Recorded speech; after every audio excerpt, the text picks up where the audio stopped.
પાટણ ખાતેના સરસ્વતી તાલુકાના કોયડા મુકામે કારોબારી મીટિંગ યોજવામાં આવી। નવગણજી ઠાકોરની અધ્યક્ષા કદમ સેવા સમિતિ ગુજરાત સરકાર સામે આકરા પાણીએ કદમ સેવા સમિતિ ગુજરાત કારોબારીની મીટિંગ મળી હતી, જેની અંદર ઠરાવ અને ચર્ચા કરવામાં આવી હતી। ત્યારે ગુજરાતમાં તાત્કાલિક જાતિ આધારિત વસ્તી ગણતરી કરવામાં આવે તેવી માંગ પણ કરવામાં આવી હતી। ત્યારે જાતિ આધારિત વસ્તી ગણતરી કરવા નહીં આવે તો સમગ્ર ગુજરાતમાં જિલ્લાવાર આવેદનપત્ર આપીશું અને છતાં સરકાર નહીં સાંભળે તો પગપાળા યાત્રા યોજીશું તેવું જણાવાયું હતું। કદમ સેવા સમિતિ ગુજરાતની આજે કારોબારીની મીટિંગ મળી।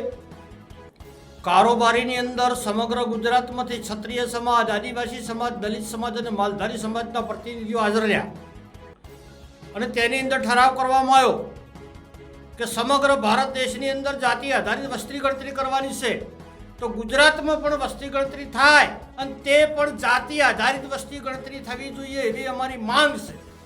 સરકારશ્રીને હું વિનંતી કરું છું કે ગુજરાતની અંદર જાતિ આધારિત વસ્તી ગણતરી કરો અને જાતિ આધારિત વસ્તી ગણતરી કરવામાં નહીં આવે તો સમગ્ર ગુજરાતના 33 જિલ્લાઓની અંદર આવેદનપત્ર આપીશું।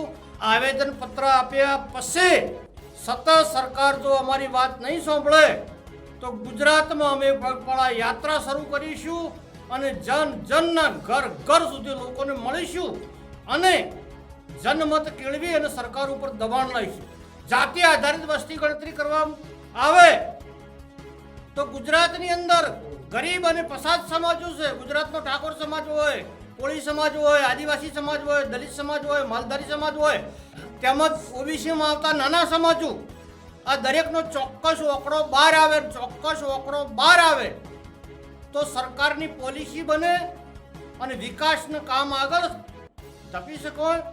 કઈ સમાજે શિક્ષણ કેટલું મેળવવું છે, કઈ સમાજ પછાત છે, કઈ સમાજે ઓબીસી એસટી એસસીના અનામતનો લાભ કેટલો લીધો છે, કેટલો નથી મળ્યો, કેટલો મળ્યો છે, કેટલા નોકરિયાત, કેટલી મિલકત, આ તમામ આંકડો જાતિ આધારિત વસ્તી ગણતરી કરવાથી આવે। એટલે સરકારશ્રીને મારી વિનંતી છે ગુજરાતમાં તાત્કાલિક યોજના ધોરણે જાતિ આધારિત વસ્તી ગણતરી થવી જોઈએ। આ અમારી ઉગ્ર માંગ છે અને આ માંગ સંતોષવામાં નહીં આવે તો ટૂંક સમયની અંદર ગુજરાતમાં જલદ કાર્યક્રમ અમે આપીશું તેવો આજની કારોબારીમાં નિર્ણય કરવામાં આવ્યો છે। અને કદમ સેવા સમિતિનો મતલબ ક્ષત્રિય, આદિવાસી, દલિત, માલધારી અને ઓબીસીના નાના સમાજો, આ તમામ સમાજો એક કરી અને વંચિતોનો વિકાસ થાય, પછાતોને એનો હક મળે અને જે સમાજો ખેડૂત, ગરીબ જે પીડાઈ રહ્યો છે એની વેદનાને વાચા મળે એટલા માટે અમારી સમિતિ રાત દિવસ કામ કરવાની છે। અને ફરીવાર ગુજરાત સરકારને વિનંતી છે કે તાત્કાલિક ગુજરાતમાં જાતિ આધારિત વસ્તી ગણતરી થવી જોઈએ। ગુજરાતની તમામ પ્રજાને હું વિનંતી કરું છું કે મારો સંદેશો ઘર ઘર સુધી મોકલી આપો।